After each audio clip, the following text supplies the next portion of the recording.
Alrighty guys, in this challenge, what I want you to do is I only want to see elements on the screen moving when the game is actually running. Because as of right now, based on the logic that we have, we're spawning in more and more enemies every second because we repurpose them. Which means by the time the player starts, if he's been sitting here for a few minutes, the screen's just going to be cluttered with enemies.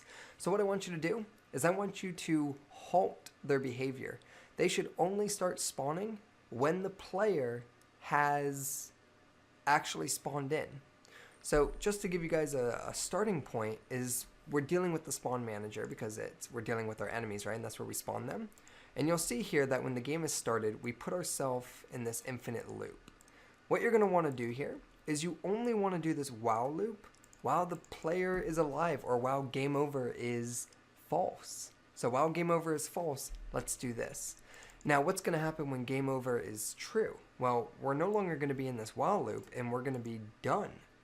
That means that these coroutines will be over. They're not going to keep running once the player has died, because game over will then be true. These while loops will not work anymore. So what does that mean for us? How can you fix that? Well, the first thought should be that when you spawn the player in from the player class, maybe the player can communicate to the spawn manager saying, hey, let's start spawning. And then maybe you'll create a method in here that says start spawning. And that will start these new coroutines over again, similar to how we use void start to start them initially. So go ahead, give it your best shot. If you get stuck, check out the challenge review.